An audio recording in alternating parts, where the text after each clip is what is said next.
like to call the Castle County Planning, Board in order. To order.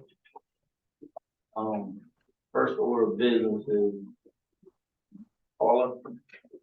Smith, could you do the oath of office for our two board members? We have Russell and Warren Butler.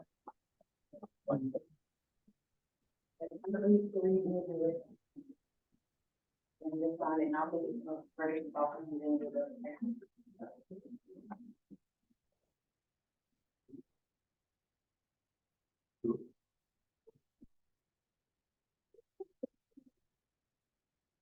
Right down there.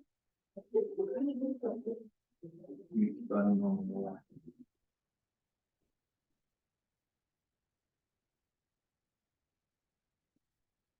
Right. I'm saying Butler, I, Mayor Butler, do solemnly swear do solemnly swear that I will support and maintain that I will support and maintain the Constitution and laws the Constitution and laws of the United States of the United States and the Constitution and laws and the Constitution and laws of North Carolina, of North Carolina, not inconsistent therewith, not inconsistent therewith, and that I will faithfully and I will faithfully discharge my duties discharge my duties as a member as a member of the Caswell County Planning Board. of the Castle County Planning Board. So help me God. Okay. Thank you. Yes, ma'am. And you don't want to keep going, or give you a leave with it.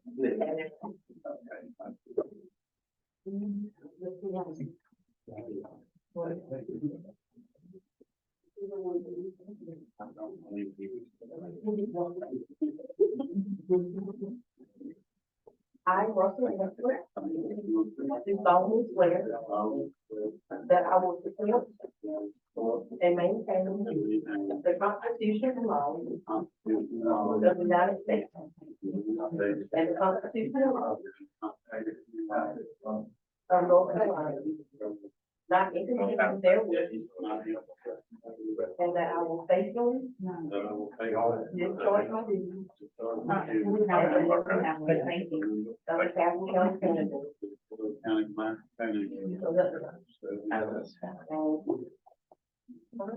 I will take it to the register of the after that. For the next meeting for your account.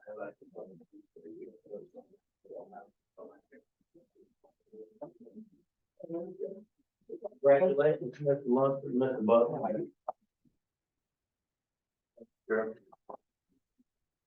Approval of the agenda from the last minutes. Does anyone have anything to add or left out? Is it approval of the agenda or? Yeah, approval approval of of the the minutes? agenda.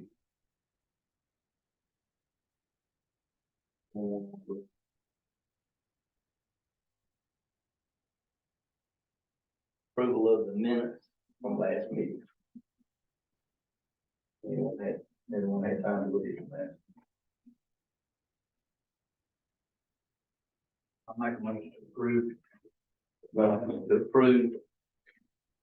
Mr. Harris, anyone second?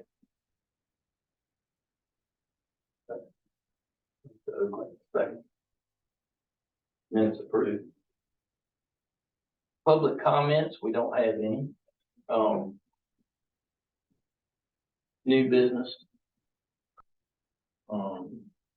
Cell tower on 6629 Instant Highway 86 Yanceyville. I think we have two.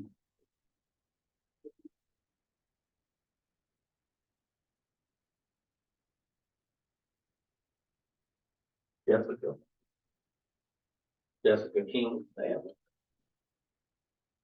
I'll let you go ahead first. Good afternoon to all the members of the board and the public. As a resident of Caswell on 86 North, I am here just to represent the interest of being in favor of a cell tower in our area that's going to increase our access to technology, cell phone reception. I live right off 86 between Yanktonville and Park Springs. It's a dead zone. When the power's out, I can't use the cell phone to call emergency services, because my phones don't work when the power goes out. I have nothing. My cell phone representative said I need to move. When I called to ask about what I could get, because I can't get broadband either. So I am in the middle of nothing, and he said, my goodness, all I can say to you, ma'am, is you just need to move. And I don't want people to think that way about Caswell. I'm a lifelong Caswell resident. I work from home. So cell connection and access to technology is extremely important for me.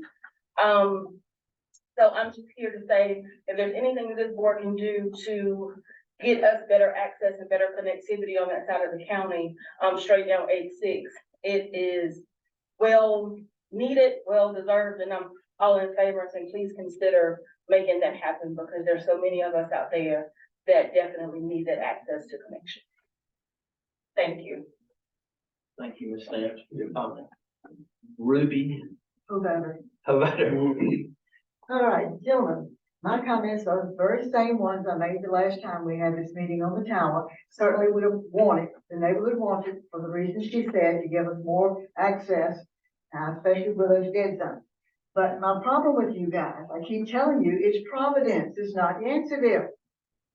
You do have the 86 address right on your agenda. On your map, you have it on the David Thornton Road. That's the farm road that Dad is the cow pasture. Now, if you want to call it cow pasture, that's fine. But, you know, let's get Providence in there and get Yanceyville out. Because that's where it is. Whichever road you go down. And then another problem was the guardrail. We have to have the guardrail. But if you want to get in that gate to bring a hay baler in or a tractor, one side of it needs to bend back a little bit over that creek. The creek goes on under the road there. You can't get in. I don't know how they're gonna get their equipment into the building unless that moves a little in there. So that needs to be addressed. Thank you, Ms. You probably did something, not everything to Yanceyville. If you're addressed right. We will check into that, and, Ms. Hobart, I appreciate your comments. I think that's all that we have, unless someone come in for Highway 86 cell tower 6629. Okay. Next we have 6163 Cherry Grove Road. And Mr. Chairman, I think what we need to do is, take each item individually. So we've got the public hearing open. You guys will consider and make a decision on that tower, and then we can move on to the public hearing for the tower after that. okay. So. And I think, unless I missed that, I think we need an official motion to go into public hearing. Okay. Anyone want to make a motion? I make a motion that we go to public hearing for the. Second. And all in favor? All in favor? All right. Okay. And if you would like, I can address a couple of the concerns that Ms. Hobart raised, if you'd like for me to address those. So when we send out our public notices and do the legal description of the property that's being developed, we simply work off of the county tax listing and the information that they give us. So obviously it's in the Providence community, but for some reason it's got a Yanceyville address. The fascinating thing about this one is, as I'm sure you know, this site was approved last July. At the time, it was actually a David Sarton Road address. Since then, the developers that applied for an NCDOT driveway permit to come in off Highway 86. So the specific address point changed to a Highway 86 address. And with, How are you getting Yanceyville down there? Those mailing addresses are not that the postage comes up, they go back through Pelham, whatever, they cross the road, they go to the bridge before Yanceyville. Yanceyville's nowhere close to that. yeah, I agree. Like I said, we go based off of the tax information that's listed on the county GIS. That's wrong. We're legally obligated to use the most up-to-date tax listing as the addresses. With regards to the entrance, so the developers have applied for and been approved for a North Carolina NCDOT driveway permit. And so the specific engineering configuration of that is not up to the county, it's up to NCDOT. And I assume that in their engineering studies with regards to moving the guardrail or making sure that the entrance is adequate for truck access or whatever else they do, we just leave that up to them to verify or to, go through the specifics. We just verify on the local level that they have in fact obtain that NCDOT driveway permit. That's all I got on that, Mr. Chairman. And I've got a little bit of a brief statement to read on the tower too, if you would like me to do that. Go ahead, Ms. Yes, sir. Applicant Vertical Bridge LLC is proposing to construct a 300-foot guide-style tower on a roughly 103-acre parcel of land along North Carolina Highway 86 North in the Providence community. The specific tower location would be in the middle of an agricultural plot of land on the western side of Highway 86. The site is approximately 9/10 of a mile south of the intersection with Highway 86 and Park Springs Road, and 8/10 of a mile north of the intersection with Pearly Church Road. You may recognize that a tower was approved for this property and this specific location in July of last year. However, UDO section 9.28.1.1 requires that, quote, any person that proposes to construct a new wireless support structure or substantially modify a wireless support structure within the planning and land use jurisdiction of the county must submit a complete application to the planning authority. And that's why you've got the new application before you today. In addition to the engineering drawings before you, the applicant has also furnished a co-location agreement letter, a copy of the redacted lease agreement, an FCC license list, an RSPS coverage map, a fall zone letter, an RF safety analysis report, and a report finding no hazard to air navigation, and a copy of the NCDOT driveway permit, as I mentioned. And as you're deliberating, I'll be glad to display any of those on the screen. The applicants also requested that they be exempted from the vegetative screening requirements of the ordinance, given the remote location of the tower. I visited the site on Thursday, September 14th, 2023, and found that the vegetative buffer requirements would serve no useful purpose. And I issued a letter to the applicants on September 20th, exempting them from these vegetative requirements per my authority in UDO section 9.26.3.3. And I can also provide a copy of that letter on the screen if you'd like. I also want to note that a public hearing notice ran twice in the Caswell Messenger newspaper on September 13th and 20th, and a sign was posted at the property at the location of the new easement from Highway 86. Notification letters are also mailed to the owners of the property under review, as well as all adjoining and adjacent property owners. These actions satisfy the public notice requirements of section 9.28.2.2 of our ordinance. At the conclusion of this public hearing, the planning board shall take one of the following actions. Number one, to approve the application as submitted. Number two, to approve the application with conditions or modifications. Number three, to refer the application for additional information or neighborhood input. Or number four, to deny the application in writing. Joining us today, we have Matt Grugan, and of the project director of development with Vertical Bridge, who should be able to answer any technical questions that you may have. And before that, I'll be glad to answer any questions you might have for me. Okay, thank you, Mr. Hogan. Is there any other discussion on this before we decide? I got a question, representative. Yes, sir, is there any way possible that you provide to make to the county planning director standard monthly report on where you are on the cell tower? So maybe that's what they would do with that, what he would do with that, give it to the planning board and county commissioner so that we can update the citizens of the county, because I know a lot of times we get answers and we don't have any. I mean, we get questions, we don't have an answer. We can approve. Standard report, that's all we got to do. Yeah, we can give you an email update, just kind of giving you an up-to-date progress that we're making out there. Typically takes about a 90-day period. As soon as if we get approval today, we'll apply for the building permit, and then we're prepared to start immediately. So that will start mid-October. Thanks, sir. Any other discussion? So anyone want to make a motion? So I think you need a motion to officially close out the public hearing, and then you can vote on the matter. So we need a motion to close out the public hearing. Make a motion. All right, so the public hearing is closed, and now you would entertain a motion. The four options that I mentioned a moment ago, and I'll be happy to repeat those if you'd like. Repeat them one time. Yes, sir. At the conclusion of the public hearing, the planning board shall take one of the following options. Number one, to approve the application as submitted.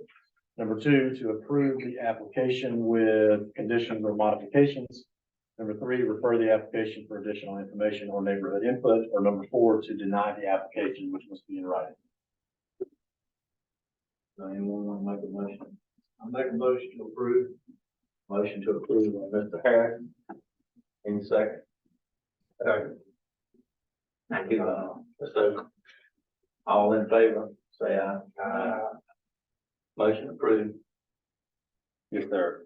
And so now you're on the next cell tower public hearing, 6163 Cherry Grove Road. 6163 Cherry Grove Road, Elon, and I have two people, Almira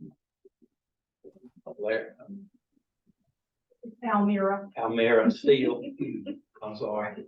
That's okay, it was probably my handwriting. No, it's okay, probably. And Mr. Chairman, just to make sure we're correct on procedure, if you'll entertain a motion to go into public hearing before we hear from the public. Make a motion to go into public hearing. I make a motion. Motion. Second. Mr. Harris, make that. Now, Ms. Steele, I'm sorry. That's me. Oh, I'm sorry. Go ahead. Yes, I'm Almeria Steele, and my property adjoins it. And, I'm not real good at reading maps and so forth, but I'm concerned about if this is going to be on my property. It looks like maybe part of it might, is there, like a right of way onto my property, or is it all, within the other property? I will. That would be a map. By looking at this map, it, part of it looks like it's going to extend over one corner.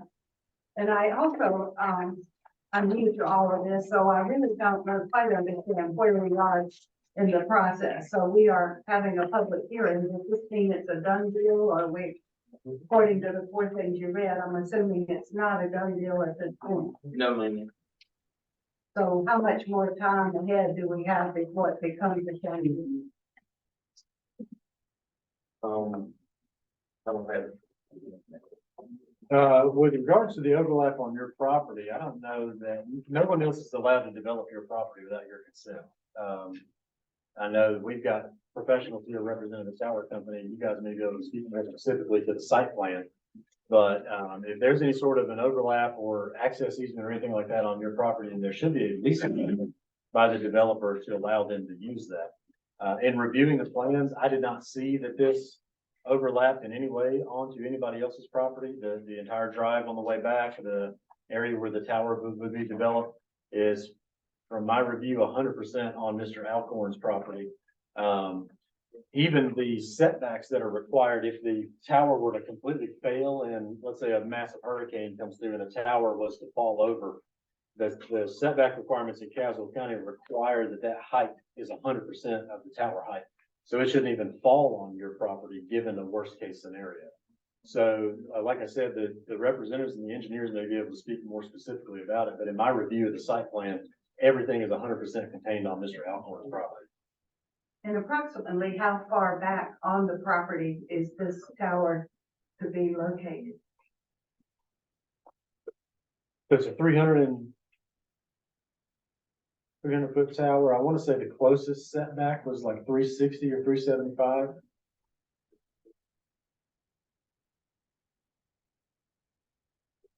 Three fifty nine. 359. The center of the base of the tower is 359 feet from the property line.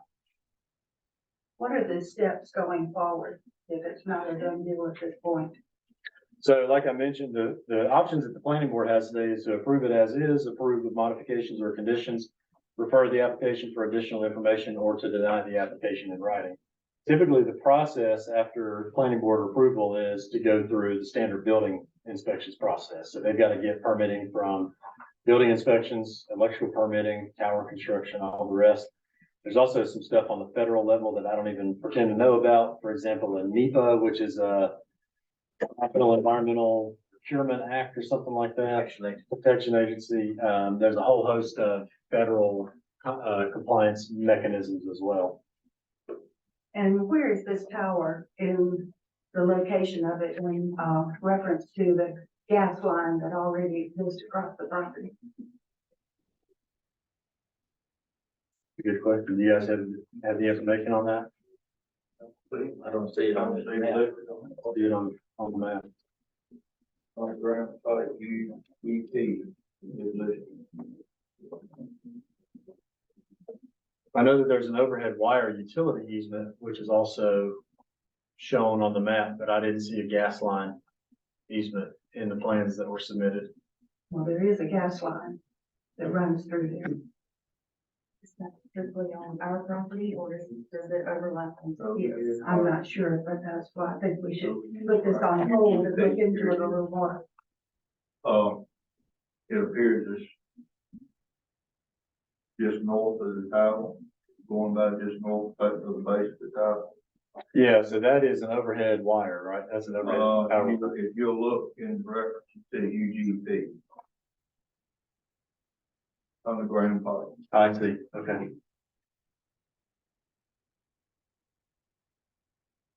Running kind of parallel with Jacksonville.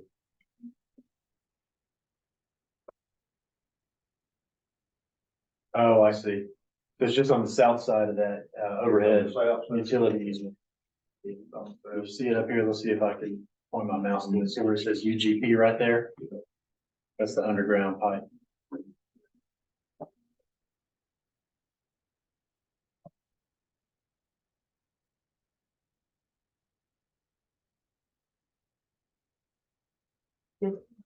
Appears that there's a lot in that location already.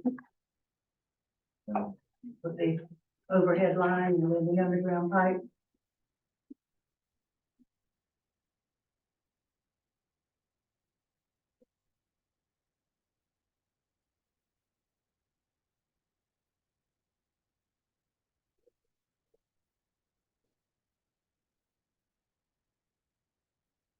So the guidance in our development ordinance states that towers must be set back a distance equal to 100% of the height of the tower from any structure, property line, public highway, road, or public gathering place.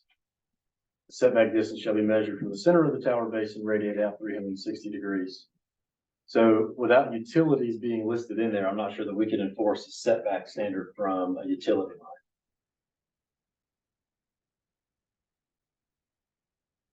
That is an excellent question.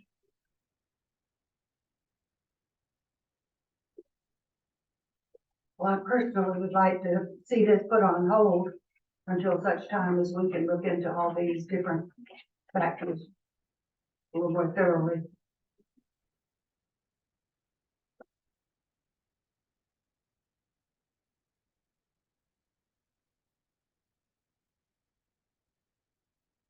And approximately how far from Chesler Road is that back?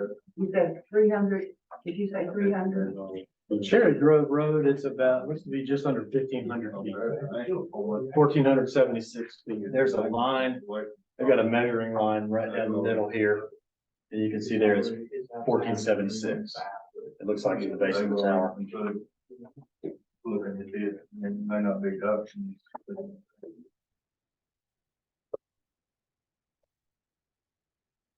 Well, I would like to request that this be put on hold till all these factors are studied a little bit more.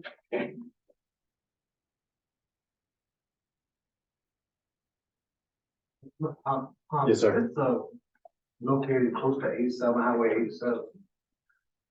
It's in the area, but I don't know that it's terribly close. Just north of here is the intersection with Turner Road. So Donnie may know better the distance from Turner Road to Highway 87. I guess maybe at least a couple miles. Yeah, I mean, I would say when you're talking about Cherry Grove Road, it's about midway Yeah. down Cherry Grove from 62 to 87. I would guess roughly 10 miles, maybe, 10 miles. maybe, Okay. 10 miles from where? from Turner, from that vicinity, Turner Road up to Brown's Chapel, which will take you to 87. Do we have anybody else? I didn't know if I needed to wait this. We have one more for, public comment on this, and it's Janice Franklin. Yes. I guess I'm gonna be the black sheep or the negative Nelly here today. I live beside this gentleman on Cherry Grove Road. I have lived in Caswell my entire life, And for 30 years, I have lived in what used to be my grandparents' house on a farm. And those last 30 years, I've worked really hard to make that farm really nice, which to me is what a lot of Caswell is. It's beautiful farmland. And I already have a cell phone tower at the corner of Cherry Grove and Stony Creek School Road, which is roughly 2 miles from my house. I'm a little confused, I guess, as to why there would be another one approved in such close proximity. And I don't understand, how many of these cell phone towers is going to be enough. I understand that people, since COVID has happened, that a lot of people work from home, they work remotely. I know kids need to, access their homework and communicate with teachers and all the things. And I know that we need internet, but how many is going to be enough? Is it going to be enough when there's a tower on every single road in every community in this county? I mean, what benefit do kids have who actually want to stay in Caswell and maybe continue on their family farm and have a legacy if the farmland is being used for cell phone towers and solar farms and all the things? I mean, I know that we need to progress and move forward, but at what cost? I mean, I don't have to tell y'all that God's not making any more land. And if we're using it for this kind of stuff, I mean, I guess I just want to know when is enough going to be enough? I just don't understand. I feel like there needs to be more regulation on this kind of thing because people are being approached to have their land used for this. And, I've done a little bit of research, not a lot. And I know that the payout for having one of those towers is pretty nice. And I think that a lot of people start thinking about the dollar signs and not necessarily what they might be doing to the community and how it's affecting the people around them. I don't want my view from my front porch to be a 150-foot cell phone tower. I just don't want it. Substation. Exactly, yeah. To the east, I already have a substation. Excuse me, can I be added to the list for comments? You can. And I'm done. Thank you for your I time. don't know, but she needs to sign. Oh, yeah, You yeah. want to have her say her name. You can go ahead, state your name and. Jean Cornejo. Let me write it down. No, go ahead. I would like to follow up the comments that were just made up, but I just have a couple questions first. Whose land is this exactly? Property owner is a Mr. James Alcon. Is it Alcon or Alcorn? Alcon. And who is paying for the tower? I can answer that question. This isn't my project. It is for my client. It's a counterpart of ours, doing the same type of work.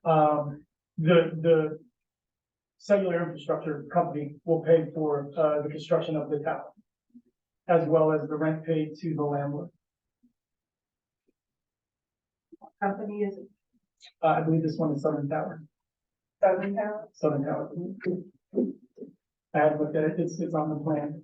Something that was, is that a particular, like Verizon or T-Mobile or? No, ma'am, Verizon and T-Mobile are cellular providers. They provide the network. Companies like Vertical Bridge and Southern Towers provide the infrastructure. So we're like the utility company infrastructure. So we build the poles, and operate and maintain. My comments were, I live on Turner Road. I live at probably the least accessible to cell signal. And I am able to get cell signal at my property, so I don't see a need for a tower. I would agree. But I would also caution that there are potentially grave health effects to populating widely and heavily with, particular the 5G communication. It is a very high frequency with the microwave. I have a briefing to the EU. Basically, they list potential damages to all kinds of health. It has previously been thought that only ionizing effects, in other words, heat effects, but there are in fact a lot of studies to support other effects, including cancer, cardiovascular problems, and so forth. So I don't see a need to put another tower if there's sufficient. Not only that, but we've just had a high fiber installation. Prior to that, I could barely get a phone signal. Our wires are so bad. Now with the fiber, I have all the connection I need way faster than you can get on a cell signal. So there's really no need to have that much access to cell signal. I understand that people want it, but the connectivity in fiber is so much faster, safer, more reliable, free from security issues and hacking, and does not have the same health effects that you will get with cell signal. May I comment on the health? I grew up in the house that she lives in on Jaybird Road, and there has been a substation at the intersection of Jaybird Road and Stadler Road for most of my lifetime. Now there's a larger one right beside it, which used 5 acres of my sister's land. 7 of the 7 people who have lived close by, 6 of us have had cancer. My niece, myself, my sister, my mother, my father, my mother, yes, her mother. We have all had breast cancer or lymphoma. And 2 neighbors on Stadler Road. Right. So when you're talking about health concerns, yes, it has definitely been a health concern and a reality, not just a concern, but a reality. So I think with the larger substation, Cherry Grove Road has its share of health concerns already, and that perhaps the cell tower should not be placed there. Is there any more public comments? Oh, excuse me. Yeah, can I just address a few things, on behalf of my client? Southern Tower is not, are you with Southern Tower? Okay. Oh, okay, then you can respond. Oh, go ahead. I don't have a response. Okay. Gotcha, I'm sorry, I didn't realize there was representation. Any other public comments?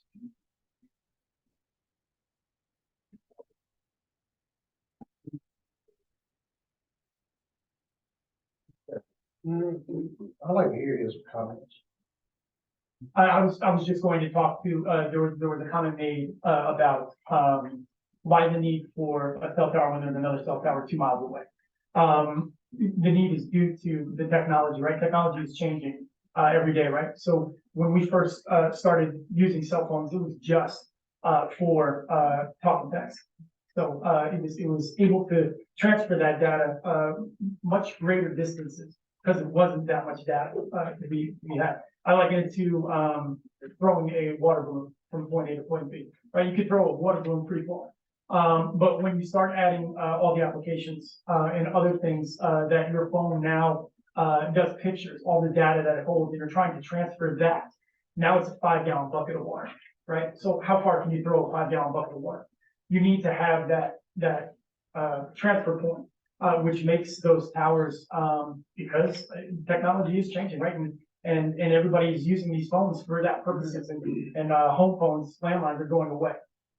So in order to maintain the technology and the service that the communities are asking for, the Verizon wouldn't be here if there wasn't a need for them, right? There are people out here that are requiring services and requesting services. So that's why they're doing this, and it's in order to provide the handoff to the data, the more data that they're throwing across the box. Thank you. Do you know how many new customers this would be new tower will affect? I do not. I do know that I've been working in the county for 4 years. The first application we brought to the county, and it was in severe need, was down at the, Greenville Fire Station, where we built that, I think it was 3 years ago. And we're slowly making our way, Verizon is making their way across the county, so trying to provide, I mean, you had some of your residents here, stating that they're all for, cellular service, they need it. So this cell tower doesn't fill a gap. It absolutely does.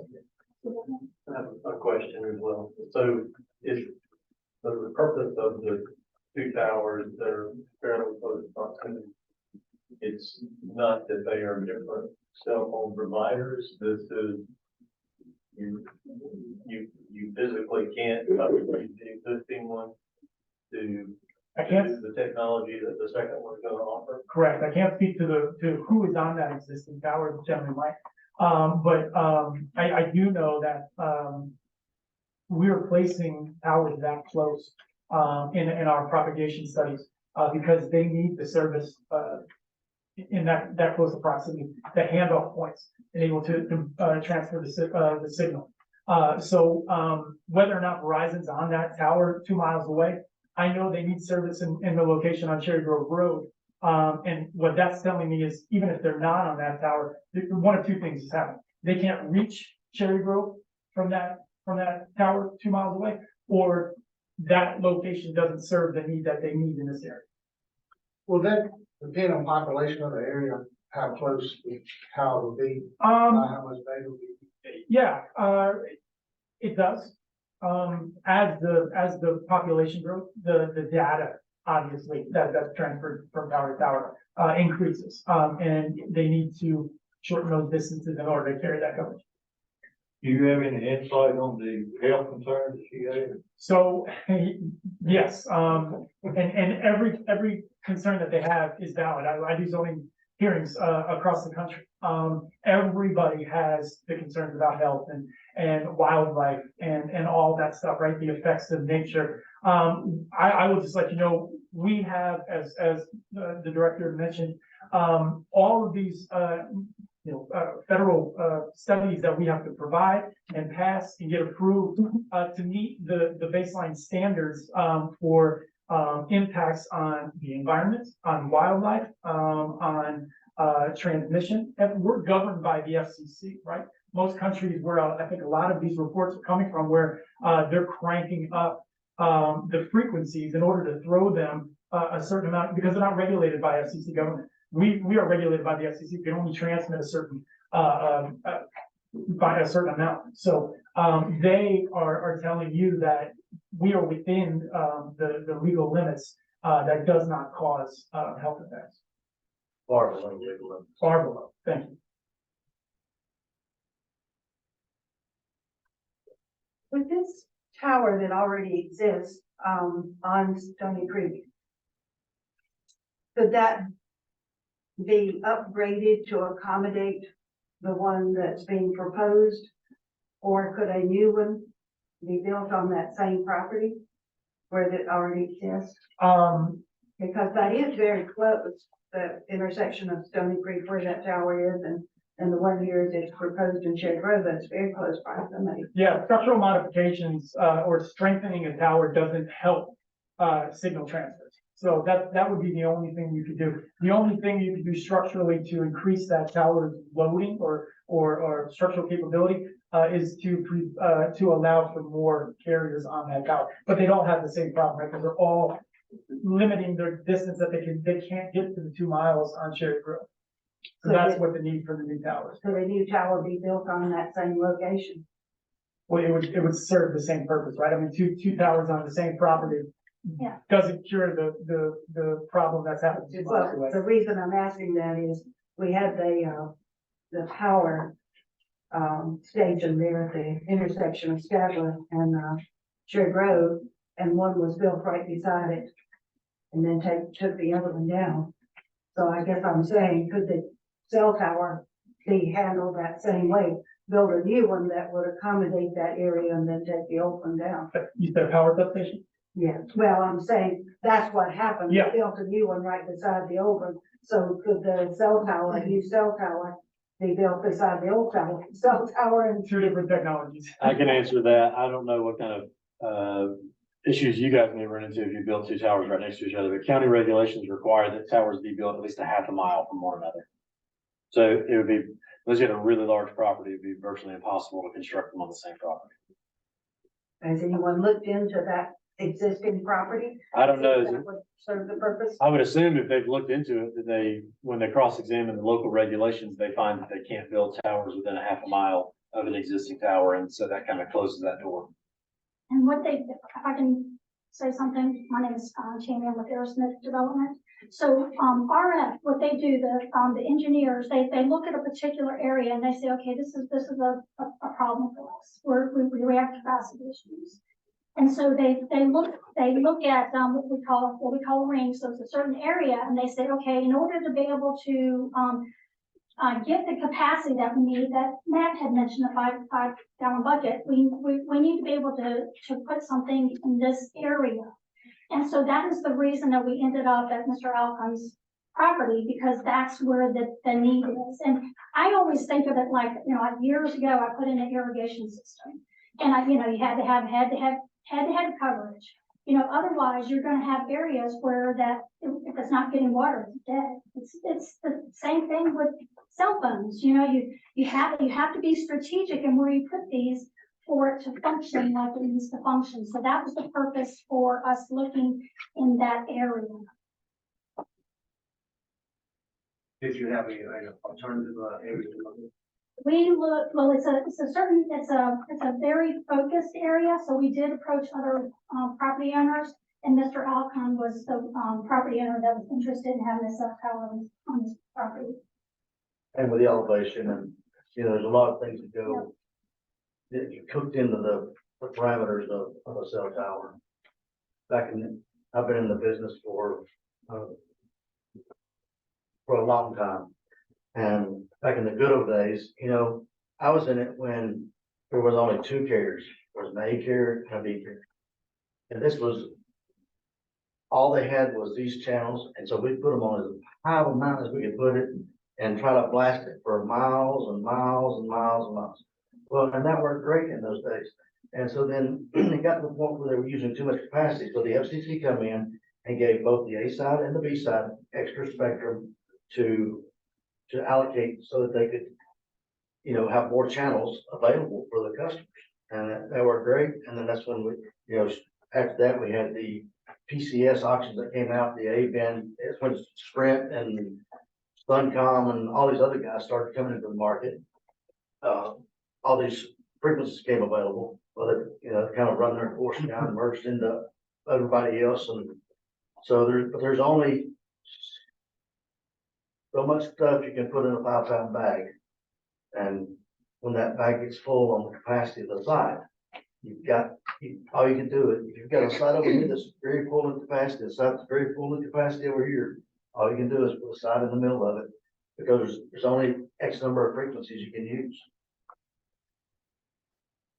I think like Future expansion, or is this really current capacity, the current? I think it's both. Mr. Hoagland, Yes, sir. in going through the review, my understanding is you didn't find any non-conformances with the application or the layout, right? No, I didn't find anything that is a violation of the ordinance or would be, not in agreement with the ordinance. Spacing from existing towers, setback, distances from property lines. We even went out and took a look at the vegetative screening requirement, submission of, engineer drawings, obtaining NCDOT permit. I've got, similar to the last one, I've got a statement I can read if you want me to, but in my review, everything that they've submitted meets the requirements of the ordinance. When you get moments, I think it would be good to have to read the statement of yours. Yeah. This will be very similar to the last one, but please give me a moment here. So applicant Southern Tower BTS is proposing to construct a 300-foot guide style tower on a roughly 66-acre parcel of land along Cherry Grove Road in Stony Creek Township. The specific tower location will be in the middle of an agricultural field at 6163 Cherry Grove Road in Elon. The property is immediately south of the intersection with Turner Road. In addition to the engineered drawings before you today, the applicant has also furnished a co-location agreement, an emergency service use letter, a copy of the redacted lease agreement, an FCC license list, a fall zone letter, a certified elevation letter, and just today, the NCDOT driveway permit, and I'll be glad to display any of those on the screen. The applicants also requested that they be exempted from the vegetative screening requirements of the ordinance, given the remote location of the tower. I visited the site of the tower on Monday, August the 28th, and found that the vegetative buffer requirements would serve no useful purpose.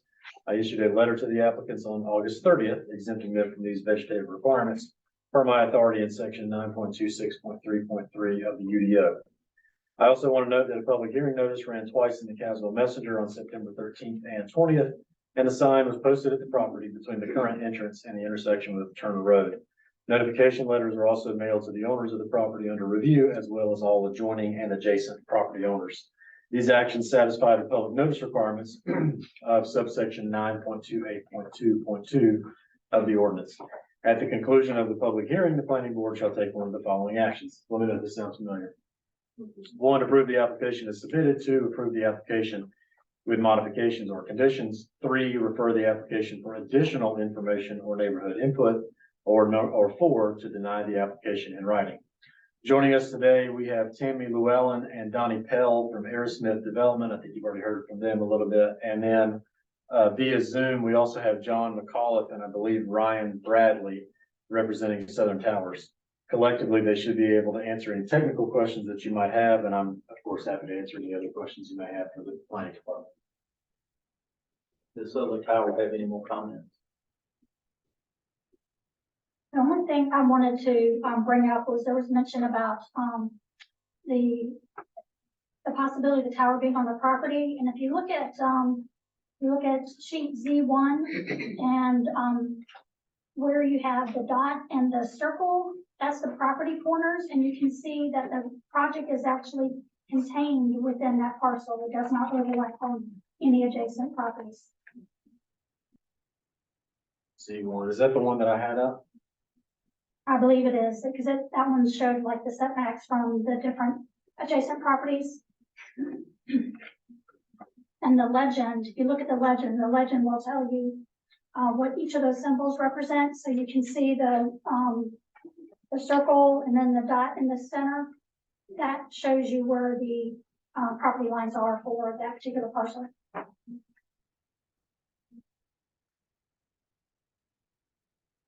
Yes, ma'am. I have a question about it, where it looked like it ran over or potentially could run over into my property, that, what I guess would be the northwest perhaps corner.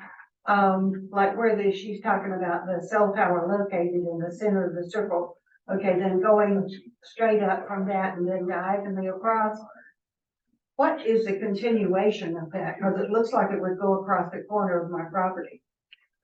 So are you talking about the Matt, can I ask? the dotted line that runs this way? Yeah, you're looking at the new, underground power, pipe, the lines. And the overhead, line. and then see the letters OWH right here?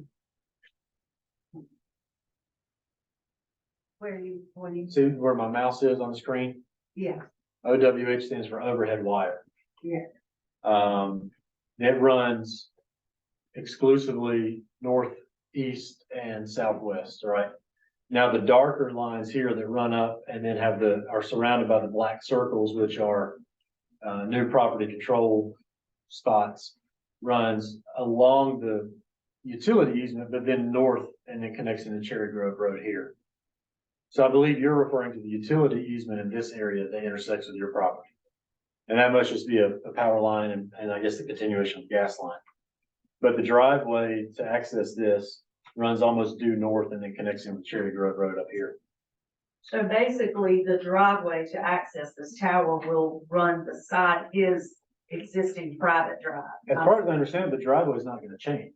Oh, okay, so they will just use The same entrance to the driveway. driveway will be altered in some way to conform to NCDOT standards per the permit that's required for this project. But I would assume that, I mean, I'm sure they may put in extra gravel or do something to help get trucks back there a little bit more. Yeah. But the footprint of the drive, to my knowledge, is not gonna change. You have the right of way between your property and his driveway. I'm still concerned about the amount of things there. Within sight, at the end of the field, on one side of Jan is the substation. We can see it. And then we have the gas line on the other side of the field, going the other direction, plus the power lines.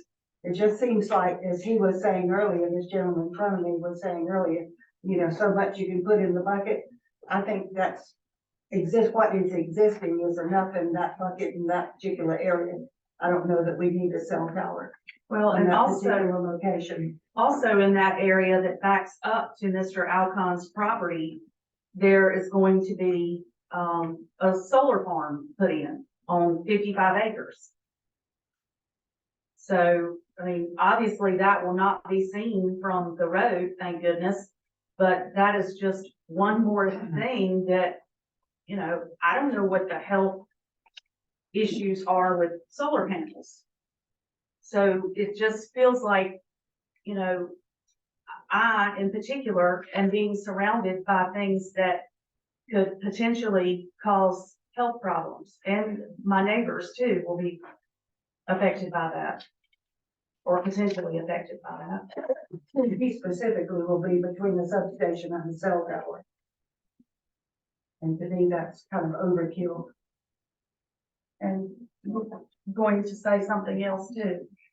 Yeah, I just wanted to bring up, and actually I'd like to leave this with the board if I may. It's just, I mean, it's really one of many, many, many documents, which is something I printed out quickly, but the whole need for more towers is because they're wanting to use 5G, which is a much higher frequency, shorter wavelength. Carries more information, but it can't go as far, which means they're going to need more and more and more towers. This isn't going to be the end of it. It will be one of many, many, many. And what has not been studied, particularly on kids, is the effect of that higher frequency, as well as the fact that it's a pulsating frequency. So instead of a regular wave that moves at a steady rate, you've got pulsations, and those pulsations are extremely biologically active, if not harmful. And there just isn't the money behind the research necessarily to show those harms as there is behind the research to show how safe these towers are. There's a lot of economic incentive to put up towers.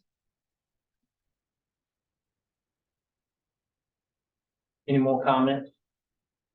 Well, I would like to just go on record saying that I'm opposed to that. Any others? I also, I'm definitely opposed to it. Make a motion to close. Sorry. Motion second, close. Daniel, Harris.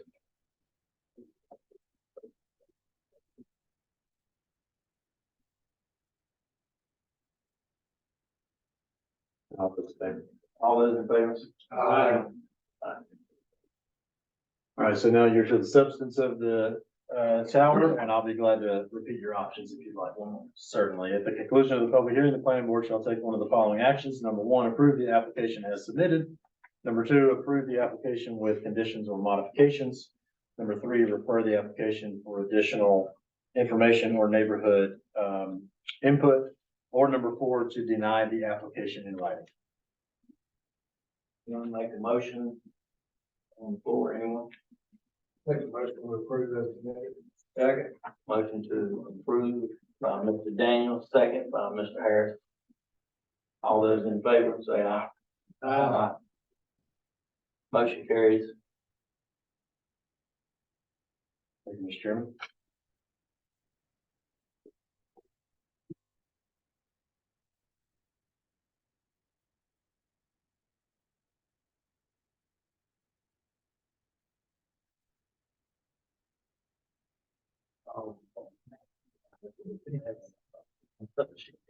No, I think that's all the comments.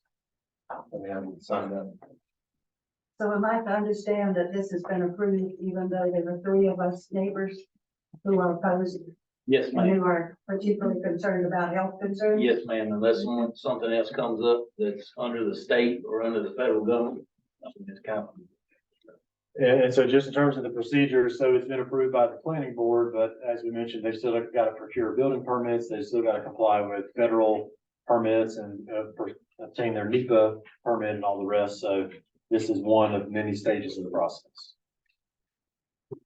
And what input do we as adjoining landowners, what do we have? What's our recourse? Nothing?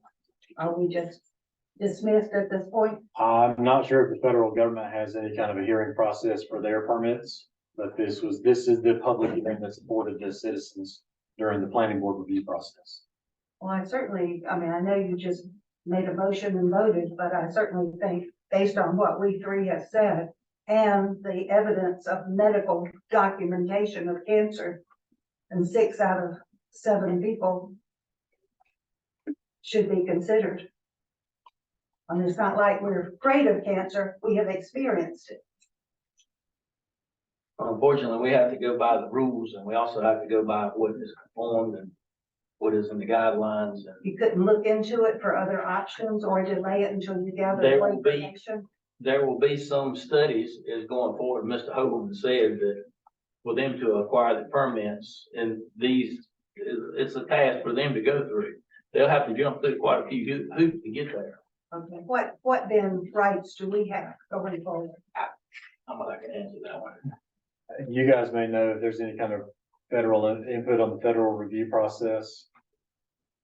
There are, just speaking from a local perspective, so as you know, Caswell County doesn't have any zoning that would require towers to go in a certain location. Caswell County doesn't require public hearings for many of the development proposals that are proposed within the counties.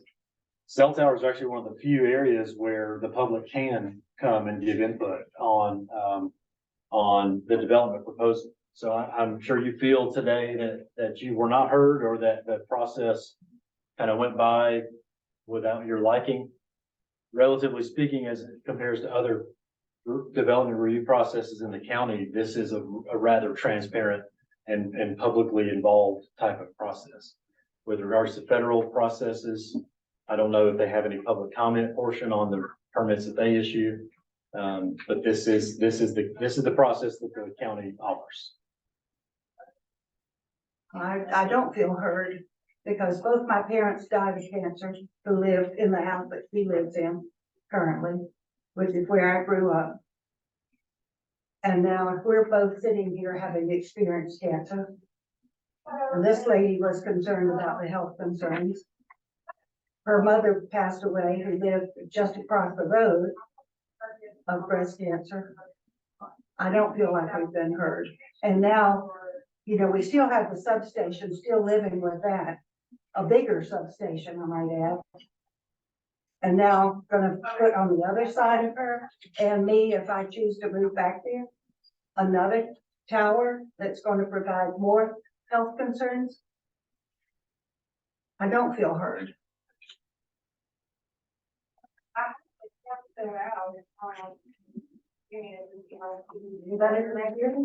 They hear you. Mr. Chairman, Just gonna get- I'll make one more statement for the. It's good old boys club, so you're in Cass County. It's good old boys club. Any definition? I was just gonna say, I definitely hear the comments. If I had a cell phone tower coming next door to me, I probably would have some similar concerns as well. The thing that we are looking at a board here is, you know, we have county ordinances. If someone wants to change those ordinances, there's a process to do that. But we're basically looking for, does this application comply with our ordinances or not? If they don't, then there's lots of avenues that we could go back and request more information or not. The situation from my perspective here is that everything conforms to the ordinances we have.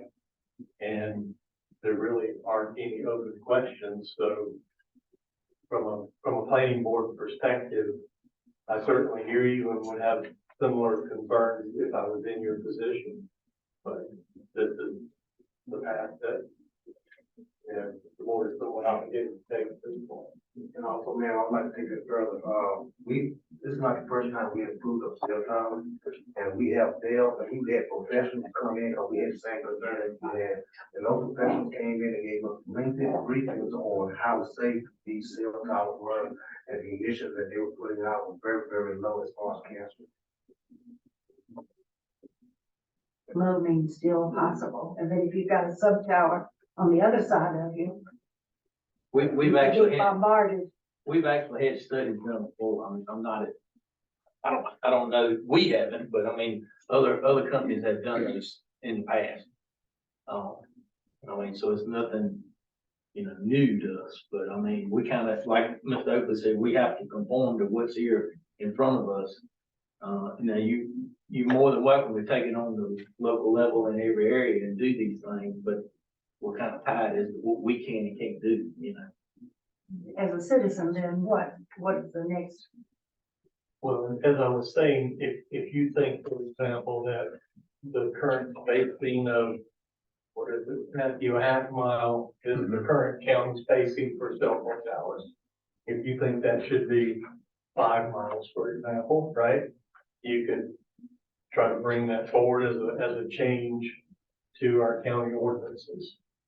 But the current restriction is basically if these towers are, you know, greater than a half a mile, they're gonna conform to the ordinances of the county. And let me say this too, these things that we're talking about, we also look at adjoining counties, not just ours. And most of the time, we're way more than they are. Some of these other counties may take a different approach too, but, you know, we also look at the surrounding counties to see what are their rules, or see, you know, how they've got the setup going. I don't know it right off the top of my head, but I do know that in the past, that's what we've done. I don't know if that helps. I mean, this is not relative to the public comments, but from a technology standpoint, the fact that cell phone towers are getting driven closer and closer is a true situation, because you're trying to, you know, push more information, and, you know, that requires, you know, closer spacing of cell phone towers. I mean, as you try to get 5G, that's gonna bring these towers closer and closer. So this is a situation that's probably going to continue, and, you know, unfortunately be, you know, an ongoing concern of the citizens. Well, I think what makes this situation unique is that we have, and this seemed to be a surprise to you all, you hadn't given thought to the fact that one, there's a gas line, major gas line on one side of the property, and then on the other side of the property is a sub tower, a larger one that was just recently finished. I just feel like you're not considering all that is currently going on, and you seem to be surprised by the gas line. Well, you know, have we looked into what the impact of having that in a cell tower at the same location, basically? What does that give you, does that present any concerns? You know, I had said early on, I'd like for this to be looked into a bit more and consider the situation. If we didn't have the substation on the right side of the property, I might not be as concerned about the cell tower on the left side, but essentially with both of these, you have Jan living in the middle of that and, you know, has already experienced health concerns. So I don't feel heard in that regard at all. And you were surprised about the gas line. Well, does that offer any impact on anything? So when I review these proposals, if it's something that triggers additional review, then it catches my attention. So for example, one of the first items that I noticed was the proximity to the property line, because one of the primary mechanisms that we enforce in the local ordinance is the setback distance from the property line. So if it's a property line, if it's a house, if it's a road, if it's those items that are listed in the ordinance that we do enforce setback regulations on, it catches my attention. If it's an overhead utility line, or any utility line for that matter, it doesn't really catch my attention, because that's not something that we have the authority to enforce as a county, because it's just not in our rules, it's not in our local ordinance. The same thing with an adjoining property. Whether the property next door is a $30 million mansion or a solar farm or a mobile home park or anything, as long as it's not another cell tower within half a mile, it's really completely irrelevant to the development at hand on that specific property. So our review process is we look at the characteristics of that specific property and really no others unless there's another cell tower. And we are only enforce what is in our existing ordinance. And the fact that those overhead lines are right there will be within, I would think it would be within the, you said it fell, it would fall on those lines. Well, I would assume that the ordinance is designed to anticipate if a cell tower falls on someone's house or a church or a daycare. Right? If a cell tower falls on utility lines, the power is going to go out and that's going to be inconvenience, but it's not going to be life or death. I would assume that's why the ordinance is designed the way that it is. But I simply enforce the ordinance. I don't look for extra items to enforce. I don't enforce federal regulations or anything like that. At this time, the board's gonna take a 5-minute recess. Then we'll return to the room.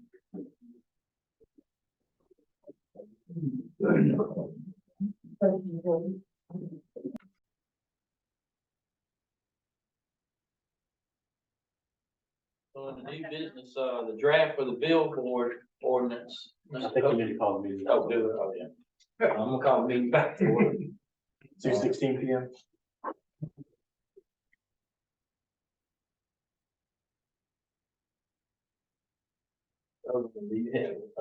Advertising for the billboard ordinance. Yes, sir. Planning board members, the draft or outdoor advertising / billboard ordinance before you originated from the county commissioner's directive during their July 17th, 2023 meeting. This ordinance was then presented to the commissioners during their September 5th meeting. Among other things, the draft ordinance before you does the following. It creates different definitions for digital versus non-digital billboards. It would only allow billboards on actively used commercial or industrial properties. It would not allow any billboards on scenic byways or other state maintained roads or private roads. It would impose historic and natural aesthetic design and height standards to non-digital billboards, and it would only allow them on, along interstates or state highways. It would also only allow digital billboards along designated interstates, which for us would be future I-785. It would create a development review process, and an annual renewal permit, inspection, and fee would be established. That proposed fee would be $500 for initial permit and $100 annual inspection. And finally, the ordinance will ultimately be formatted. The design is that it will ultimately be formatted to fit into Article 9 of the Unified Development Ordinance. At this stage in the process, the planning board may amend this draft in any manner that you would like. You may even recommend to the commissioners that they do not adopt such an ordinance at all. Ultimately, before this ordinance can go into effect, the planning board must review and make recommendation and submit a consistency statement to the commissioners. This is very similar to what we just did with the RV and HIDO buffer changes. And finally, it would go back before the commissioners for a public hearing and final consideration. Again, I want to stress that this ordinance is simply in the draft stage at this point, and I'll be happy to answer any questions that I can about this ordinance or billboard regulations in general. Does anyone have any questions? Or would like to amend? Scott has lots of questions. I have a few. Maybe, well, let's just, I'm just gonna kind of take it through the document with just the thing that I highlighted as questions, right? Okay. So for in definition to, the 72 square feet as the smallest. So basically, if it's below 72, it's not gonna be regulated by this one. That's correct. Is there a basis for the 72? Is that picked up from another ordinance, or what?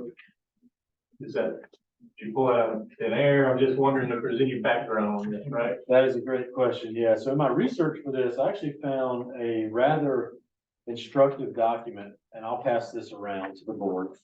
This is a segment that's just one page of about 100-page presentation and set of documents put together by the North Carolina Department of Revenue. At some point, I think maybe last year or the year before, at an annual conference or some, tax commissioner, tax office, professionals conference, they gave this presentation, and part of it was the industry standard for sizes of billboards. On the low end, if I remember correctly, you're looking at a typical smallest size is gonna be 72 square feet, all the way up to the largest is gonna be about 1,000 square feet. So, I then confirmed this with a gentleman, what is his name? He is basically the third party contractor who is responsible for enforcing all of the NCDOT regulations that regulate billboards. He confirmed that yes, about 72 square feet is the smallest size that you're gonna see. The reason I put that in there and said that is because, we've got a lot of home-based businesses in Caswell County. Obviously, we've got a lot of churches, we've got a lot of folks who they just may put up a sign and say, hey, I'm doing tattooing or I'm cutting hair at my house. Just kind of a small 4x8 sheet of plywood, something like that. And so that 72 square feet is just kind of a mechanism to say, if you have a small sign or a home-based business, you don't have to worry about this. But if you're a billboard, regulations would apply. Yeah, and that's kind of, that's really the foundation for my question, because, if you think about, big plywood, right, 32 square feet. So that's kind of double that. So, like you said, if someone's just gonna put a sign in the yard and advertise something they want to, that's not gonna be regulated by this. Okay, yeah, that was the first one, was just what was the basis for that. Okay, so,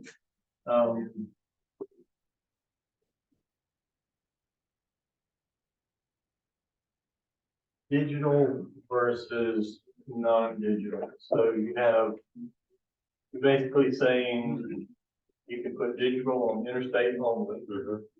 Non-digital, basically for our county, could go on interstates or primary roads. State highways. State highways. And that's gonna be like 86, 119, 150, 158, all those 62, 49. Yep. So any of those highways could have billboards. And, unless they are classified as a scenic highway. That's correct. What some of these areas are there. 158, 62, I think it's scenic highway. yeah, signal two.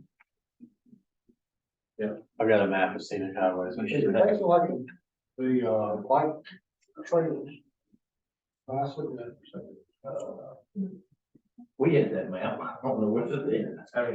anyway, Matthew has a map that shows that. Shows all. Yeah. Anyway, it doesn't matter one way or the other, I just wanted. Right. I'm just trying to make sure I understand what the proposal is. They right? can't put them on any of those. They can only put them on 86, 158, 62 south.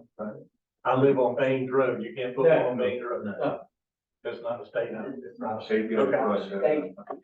So this is off of, the Department of Transportation's website. This is the Colonial Heritage Byway, which obviously intersects a great deal of 150 and a portion of 158 and 62 and 119 and 86 South through pretty much all of the Prospect Hill area. And based on my looking at it, I've kind of come up with a list of where I believe billboards would, if this were to go into effect, billboards would be allowed versus not allowed. So not allowed would be all of Highway 150. Highway 150/158 through West Yanceyville. Highway 62 from Yanceyville to Milton. Highway 57 from Milton to Samora. Highway 119 from Samora to Steventown Road, and then from Greer's Church Road to the Alamance County line. All of Highway 86 from 158 to the Orange County line. And again, that's where they would not be allowed. Where they would be allowed, based on this, all of Highway 29/future 785. All of Highway 700 in Pelham. North Carolina Highway 86 north from Yanceyville town limits to the Virginia state line. And that specifically, the reason I put the note of town limits in there is the town recently changed their billboard regulations where they've got some pretty severe limitations on billboards. Highway 158 from Rockingham County to the intersection with Highway 150. Highway 62 south from Yanceyville to the Alamance County line. Highway 119 from Greers Church Road through Leesburg to Osmond Road. Highway 119 from Samora to the Virginia state line.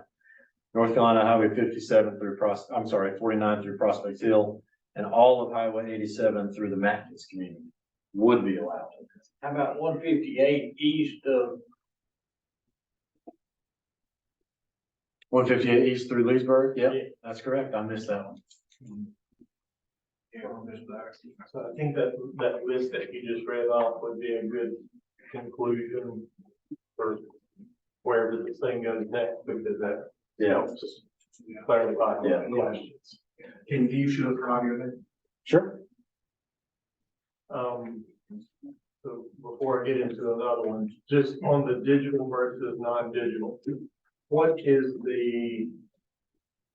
the thinking on digital only on interstates versus state highways? Well, so this is a assumption on my part of what is the policy preference ultimately of the county. And by policy preference, I really mean the county. Yes, and that was really the question I wrote down is like, well, is this a direction by the board of commissioners? Right. Did anybody give you input? Because otherwise, it seems like an arbitrary thing. Yeah, so they have made a few comments during meetings where it seems that their preference is that billboards would be allowed in the county, but not billboards every 100 feet.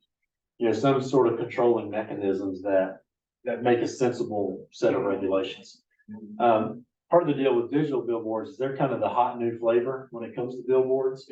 But they're extremely expensive, so Yeah. unless you have A lot of other jurisdictions have a hard time dealing with digital billboards because when their regulations were put in place, you know, almost anything was a 300 square foot billboard and not a big problem. Vinyl covering, those come down and they put up a digital, and those other jurisdictions, their regulations don't anticipate a digital billboard. So you may have a digital billboard that's very distracting at a public intersection or very close to a house or something like that. So my assumption in putting that together was just some controlling mechanism to say they can be here, but they can't be other places. Okay, I just want to understand the background on it. Now, on the spacing you mentioned, so this does not have a spacing. Correct. Between billboards. Between billboards. So, so let's take the casino conversation, for example, right? High probability that there's gonna be casino billboards. You think? Right? Now, everyone has been south of the border, you know what that's all about, right? So, so was there a reason you didn't include spacing, or you just want that to be more discussion? The only spacing that I included was the distance from a residential structure, which is common in some of the other existing ordinances within the county, but without any clear directive, I just didn't put it in there. I think I have a note that may be an additional regulation to consider. Yeah. So I just kind of made a note of it. Again, it's just ultimately a policy preference that, it's just not my role to make that decision. So I just left it up to the process. All right, so whatever we agree to here, just as a side comment, I think that's something that definitely needs to get addressed because it's not in here today, right? What adjoining counties doing too. Yeah, I don't know. I actually took a look when I started working on this. I took my daughter up to go hike in Stone Mountain State Park and really enjoyed looking at the billboards in Yadkin County. They seem to have similar regulations to this where they have like a low profile. The billboard is going to be at eye level while you're driving down the street. There's not going to be something up on a really tall monopole.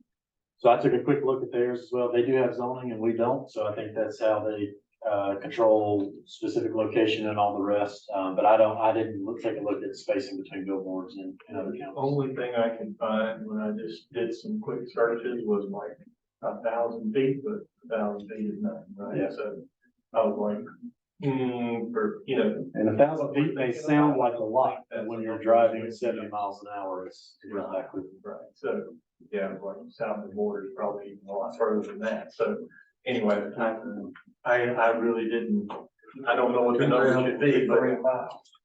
Yeah. And county billboards, though, they create revenue for the county. I assume so. I don't have any specific numbers on that. Typically, anything dealing with revenue, I just leave it up to the tax office, but yeah, I mean, it's taxable property. Just in taxes and permits, so, I mean, they're not getting revenue on the actual monthly. Cost of it. But just long in the permit itself was $500. Yeah, so there would be a permitting process. So building inspections already has a sign permit fee, but I think it's only $75. So from a fee perspective, this would be a new fee for the planning department. As I mentioned, 500 for the initial review and then 100 for annual inspection. And then with regards to tax revenue, like I said, there is some tax revenue that goes along with it. I just really don't know the specific numbers because that's all tax department. Okay, section 4, number 4. You talking about, no flashing or strobe, flashing or strobe stop lights are prohibited. That's, sounds good. We may want to expand on that in language somehow, include moving parts or something like that, don't know. I know, even I'm assuming this ordinance would prohibit, and I'll get them to go back to the south of the border thing, right?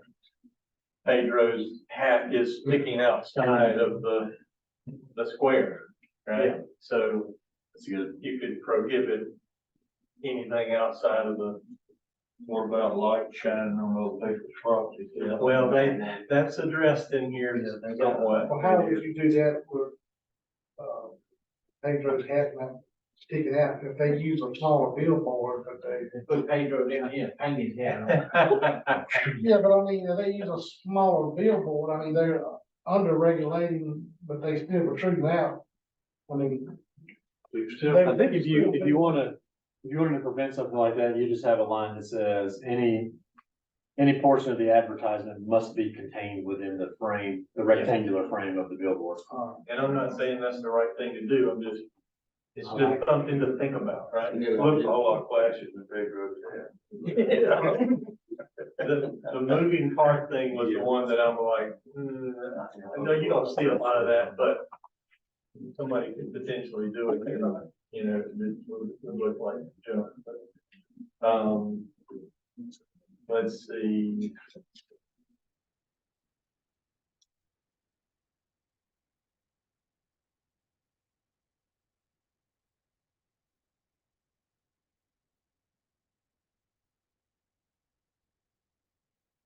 So under that, you might be able to answer this one, Matthew, under the North Carolina general statute that you listed in there. Now, the other thing that we don't have in here either is like distance from, let's say you're at the corner of 86 and 119.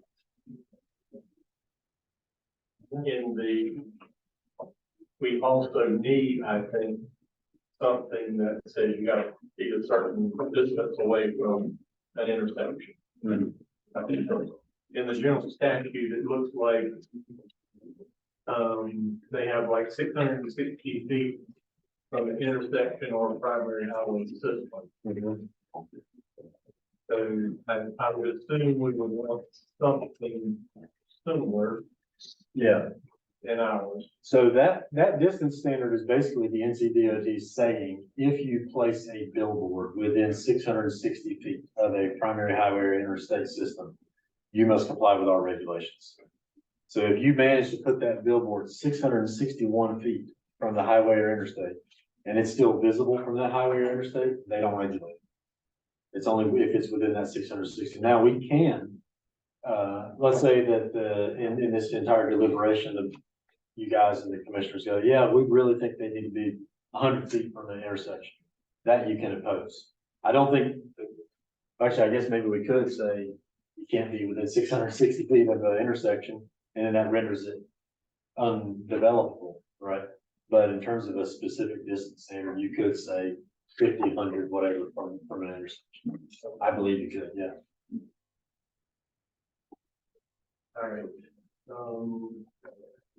One thing too, though, is I did a little bit of a review on a kind of a safety analysis of billboards. And I didn't really find anything definitive that said, yes, billboards are dangerous because they enhance distracted driving. Or no, billboards are safe because people are used to seeing billboards or whatever the case may be. So one question to think about is, may it actually be preferable to have a billboard at an intersection where you are stopped and not moving your vehicle, as opposed to only having them in places where you are driving 55, 60 miles an hour? I don't really know the answer to that, but I think. Well, I it's was kind of something- thinking, if you set off 600 some feet, I don't know what's the safe stopping distance. But, you know, like some billboard might say, hey, turn right at 600 feet. You know, for directional purposes, you know, for advertising and directional purposes.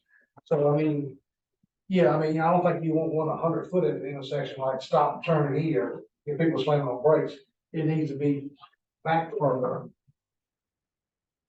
For state braking distance. Something else you may want to consider too is, school zone. Keeping my school zone, because somebody don't want to say that it's out of school. Right across the road, it's out of school, well, people, attention is gonna be focused to the billboard, not the traffic coming in out of the school. You know, or entrances to school, you could enhance it by saying that, because, you know, like south, you come out on two different highways like that. The two different ways to come out, one on 119, which is regulated, is that we can't, they can't put a billboard there either. I would say that would be a concern right there. You know, pay the buckles on there, out of the school zone, which are already established. Yeah. A good point. I couldn't quite get the answer to this one just from searching, but I don't think there's any type of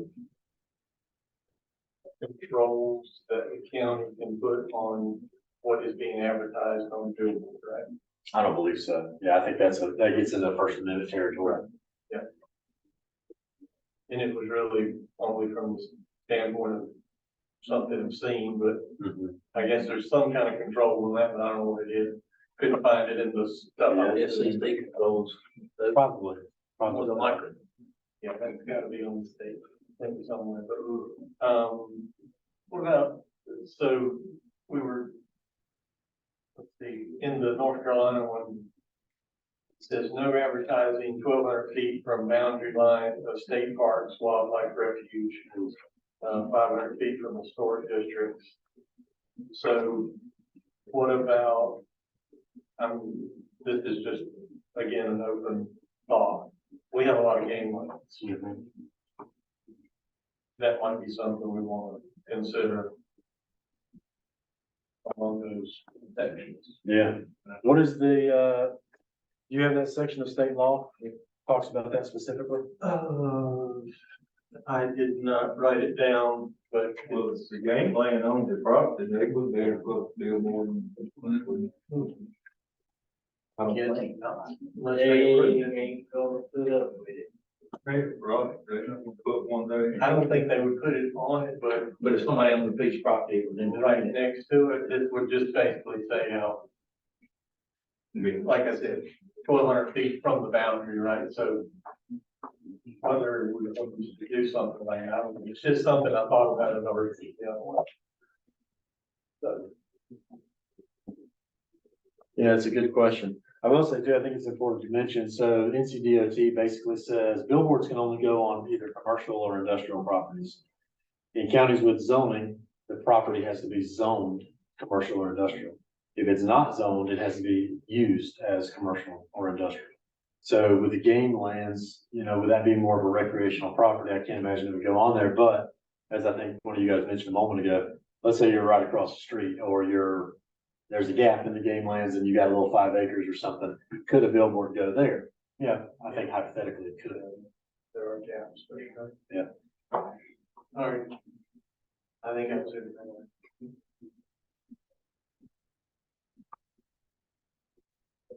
All right, anything else? My observation is this is not ready. Yeah, it's definitely not ready, So, yeah, but my intention was on that. My intention was to make a motion to do more stuff. We have a motion to, do more stuff. Do more clarity. on the floor to do more stuff. Second. That needs some work. State or national wildlife refuge, okay. Well, I don't know, would that count as a wildlife refuge? Yeah. That'd be a game place, not a refuge. It's a game place.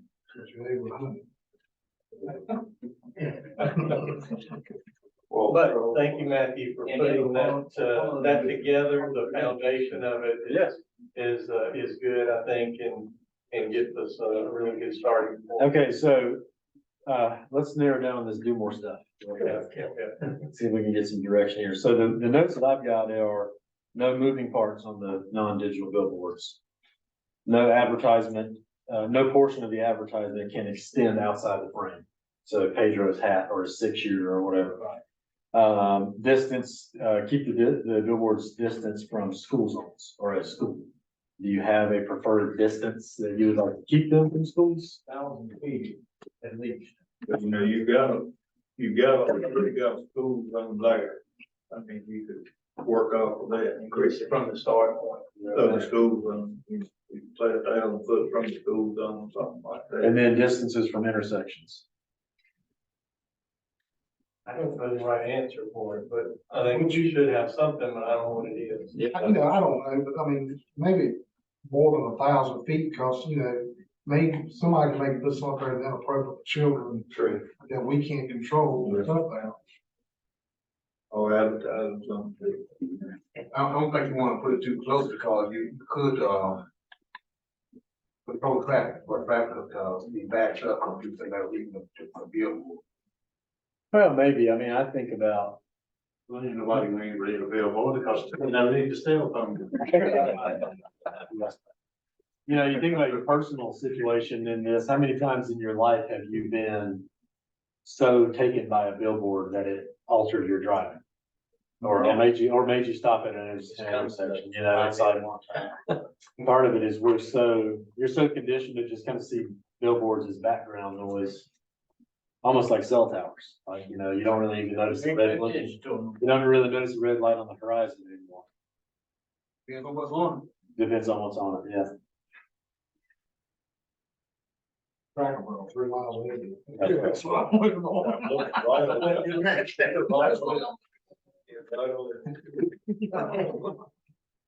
So any specific number on the distancing from intersections? 1,000 feet though. I got 1,000 feet from a school. When you go down the road at 60 miles an hour, you covered 5,280 feet in 60 seconds. So every 20 seconds, you covered a pretty good piece of ground. Mhm. So how many billboards can you read in 20 seconds on that road? Good question. If they're designed poorly, you don't even catch them. I thought this question for the intersection. Correct.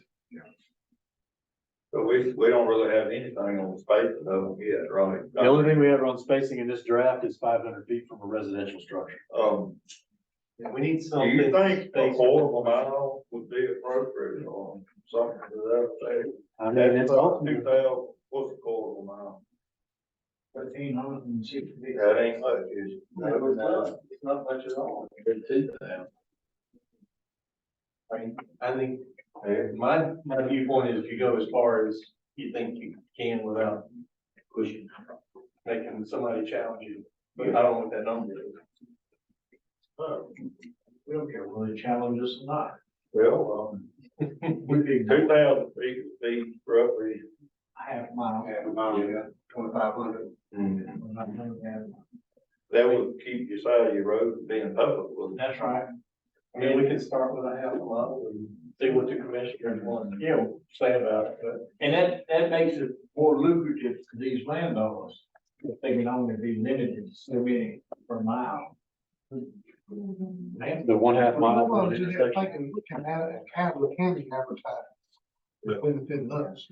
Well, we were talking about linear feet spacing from one billboard to the next, but,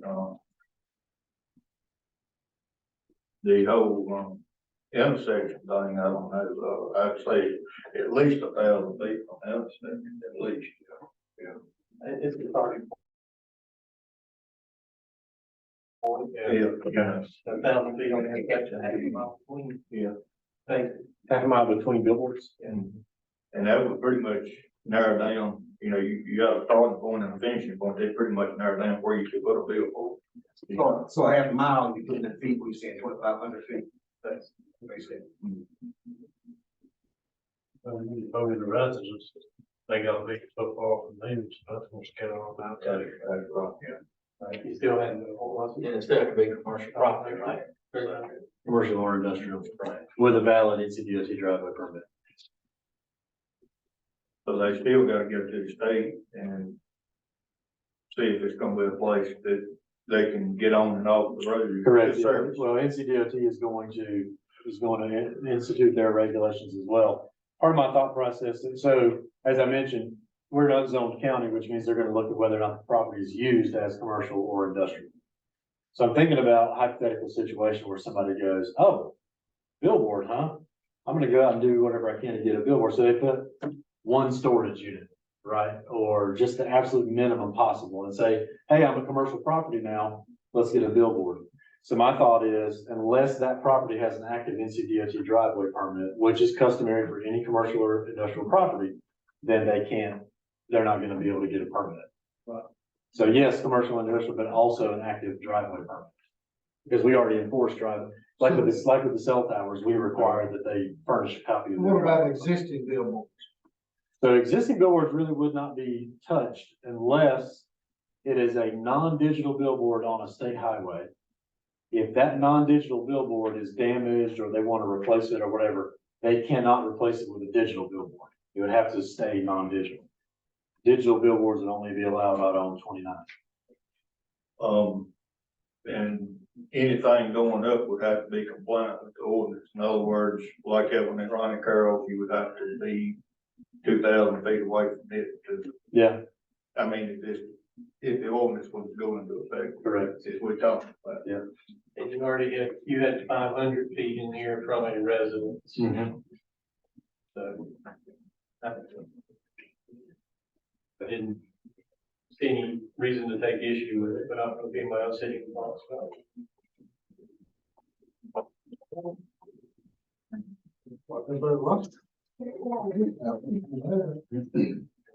Commercial or residential?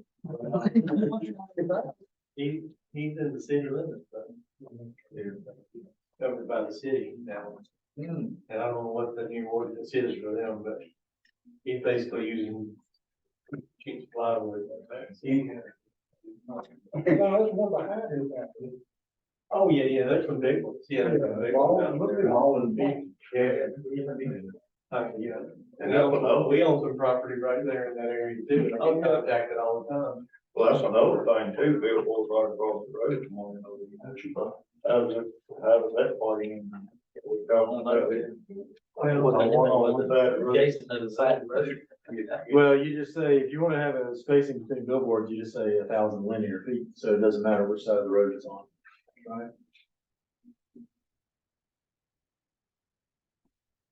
All right, well, I will make those changes and get that in motion for the next. Anything else anyone would want to add? So did I make a proper motion or do I need to reword it? Yeah, if you don't mind. Okay, so let me summarize what you guys have asked for. All right, so the request is to amend the ordinance to make sure the billboards do not contain any moving parts, so that no portion of the advertisement will be outside of the frame of the billboard, so that they are 1,000 feet from any school, so that they are 1,000 feet distance from any intersection, and that billboards must be spaced at least a half mile apart. Okay. So do you want to make a motion? I'll make a motion to encapsulate all of that from the group. So, yeah. And have those changes come back before the board for the October meeting? Yes. First and second.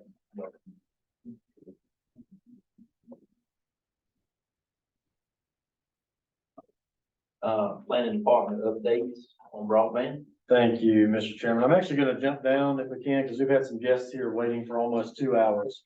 And I want to talk with you guys about the Hyco Lake Recreational Business District setback regulations.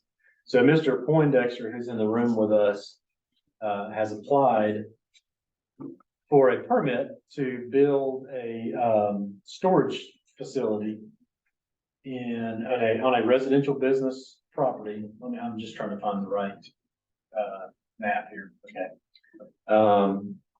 In the Hyco Lake zoning area, and he can tell you a little bit more about it than I can, but just briefly, so let me pull this up on the map.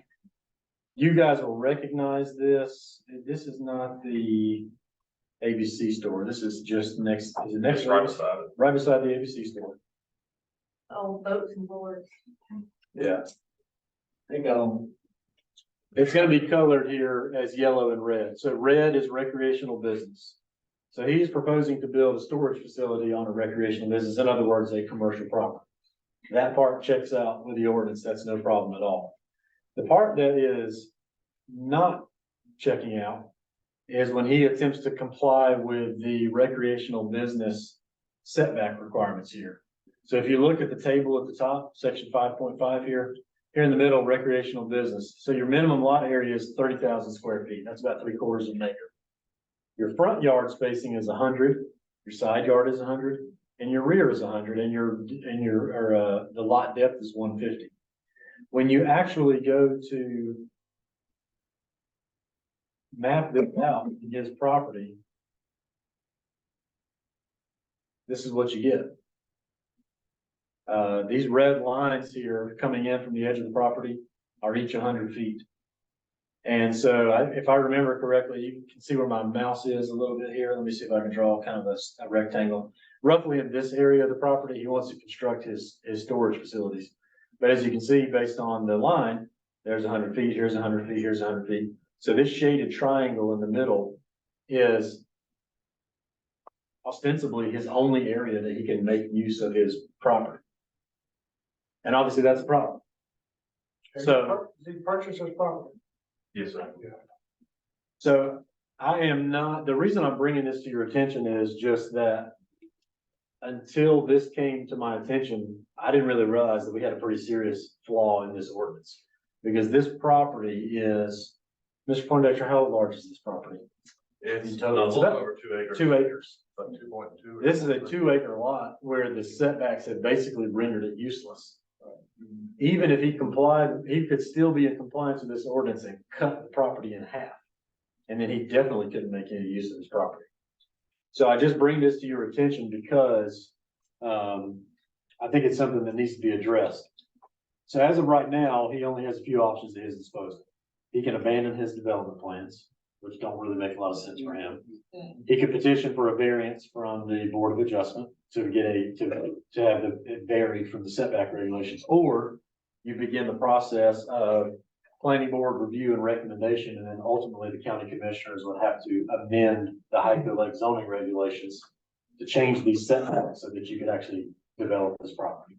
What would the setbacks have to be to get to what was proposed? That's a good question. I don't know that I took a specific look at that, but you can, the best comparison there is gonna be the resort residential setbacks, which are 30 in the front, 15 in the side, and 20 in the rear. If you're outside the Hyco Lake zoning area, the setbacks are uniform regardless of development type. If you're in the Hyco Lake zoning area, they're different. What type of storage that you put before? I saw when y'all. It's like the sliding doors. And I said, it's stupid because when you go back. It's 4 buildings. I have a site plan right here. Y'all like to look at it. And it was, What about Perkins County, how they approved it? Have they got anything? I really don't know. I haven't looked at Berkeley County. I mean, there's enough place you couldn't have in the road. In the washroom. What did you say, Matt? And that's what the. Well, how close you get to play with the chambers? I only played with the measurements to see what space he would have based on the current regulations.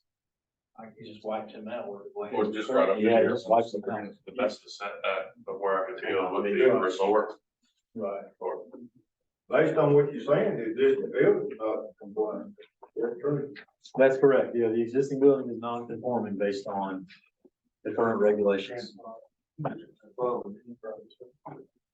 Why is that in the Hyco Lake? Addition, I mean, The Hyco Lake zoning area was established in the sixties. It has basically been unchanged. I don't know when this parcel was zoned as recreational business, but I assume that it was just because that existing business was there. 30 years ago. Well, I mean, you got a business right up the road. 2 miles is a storage business, so it goes from line to line. Right. So the Hyco Lake zoning area is bound by 119 on the west, 158 to the south, and Solomon Lee Road to the east, and then the Person County line. That's the only area of the county that has any zoning, other than Yanceyville and Mills. I apologize, but I gotta leave.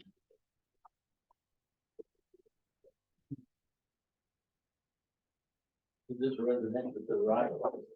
Yeah, to the right is residential. We've only got the two properties right here that are, the red is zoned recreational business, the yellow is residential.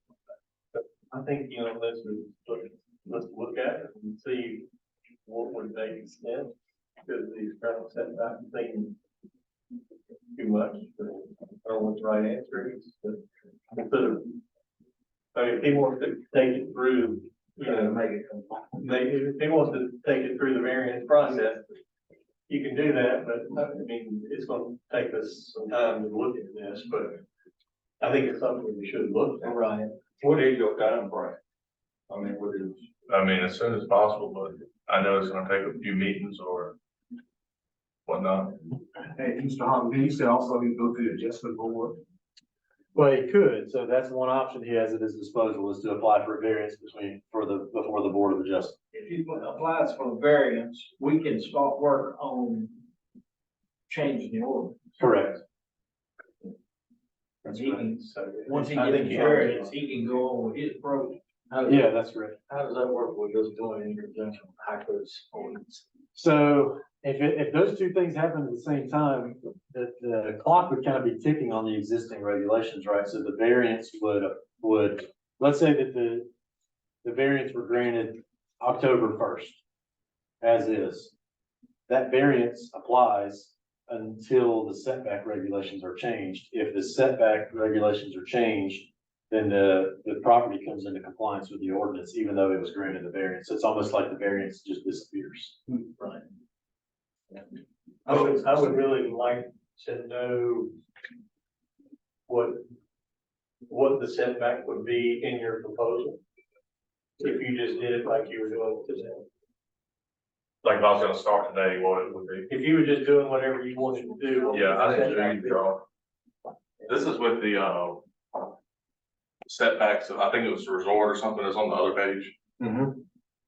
And I have the setbacks right here, so that's on 119 side.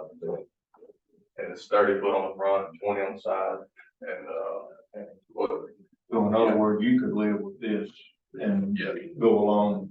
If you. Okay, so you're in the 30 to 20 range, okay. That's, I just wanted to get in my mind what you were looking at. On the general county line, what was the setback be?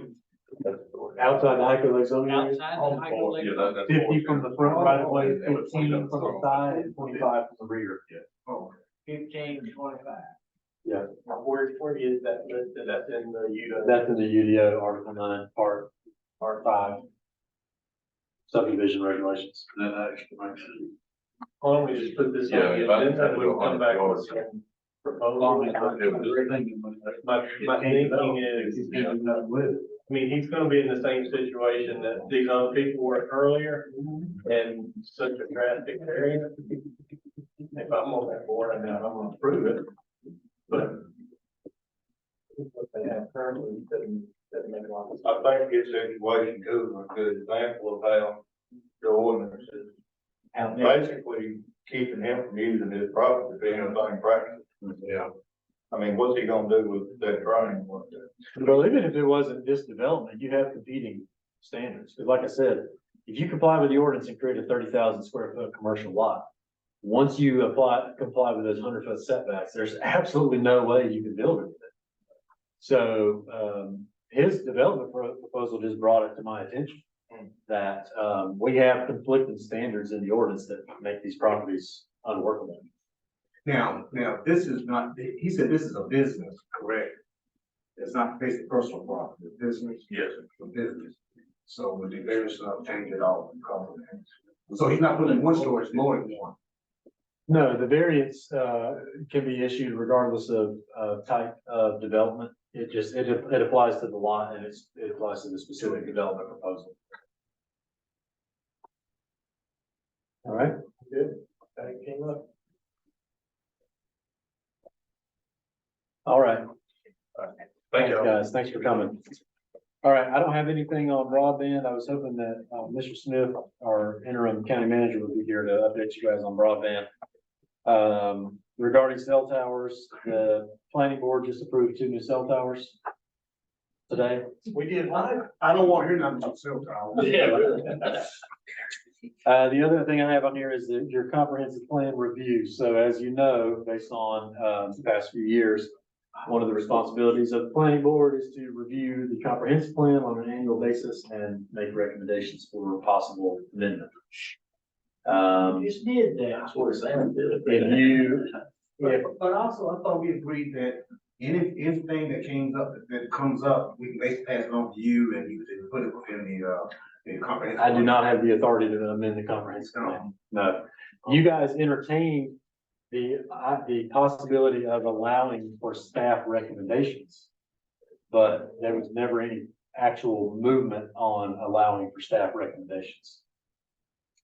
Yep, I looked at the comprehensive plan, and that comprehensive plan was done basically by members of the entire county. You know, from different departments, and like, it was like 14 or 15 different people. And it wasn't necessarily this planning board that did that. Members from the planning board were on there. Right. If you wanted to do this.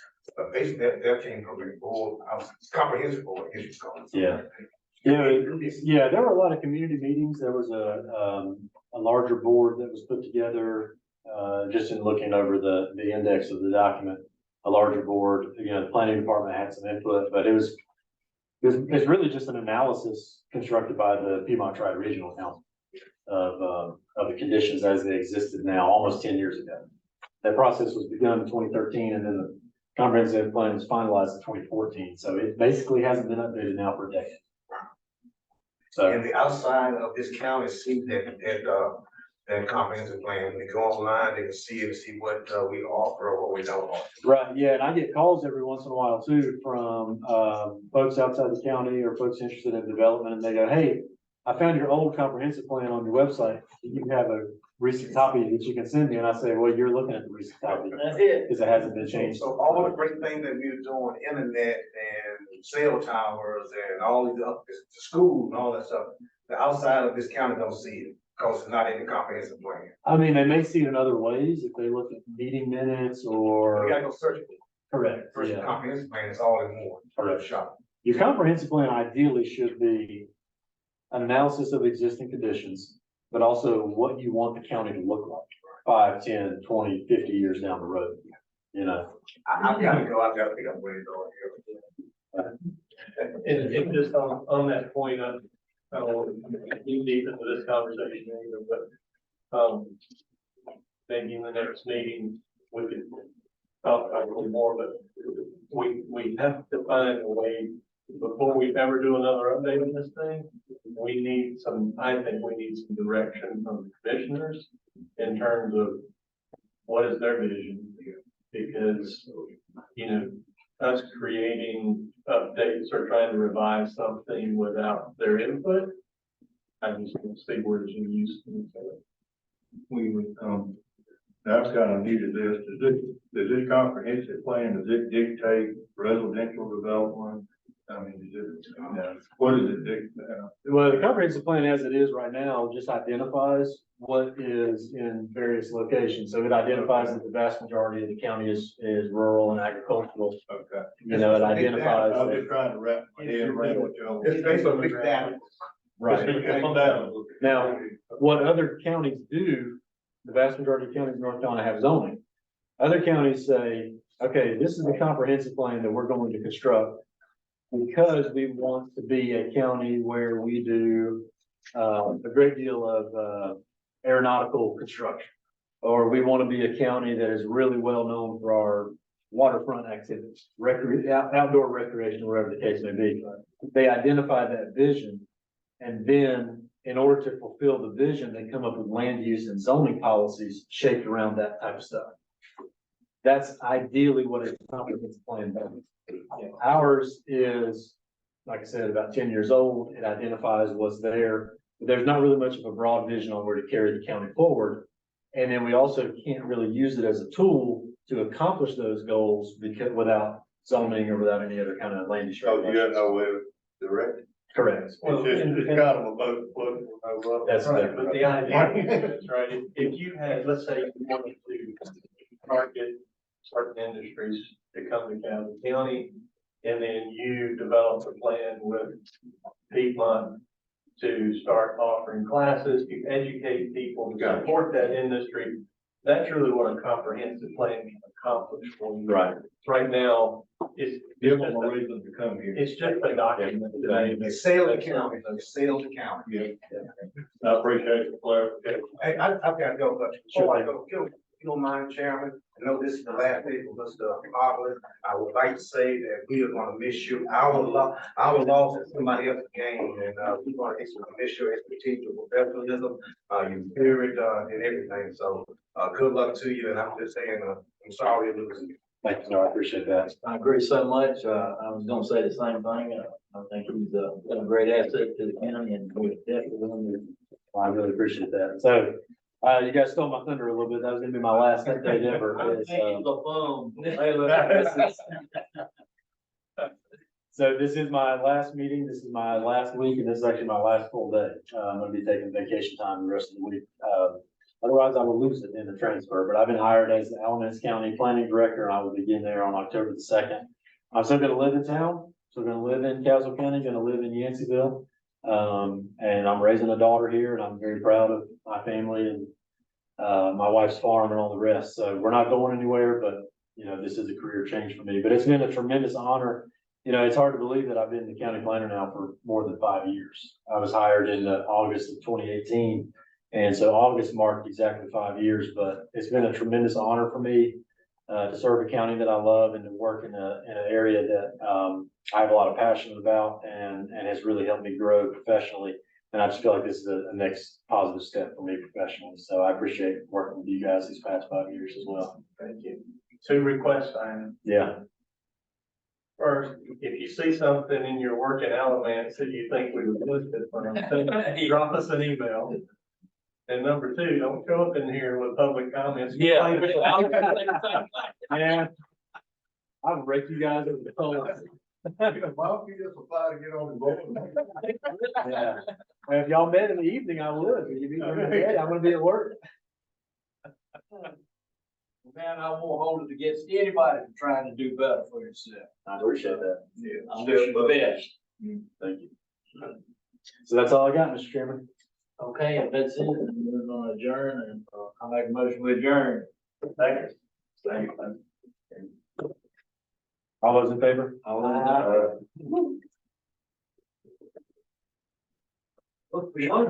Oh, will you take this? Well, what do you think about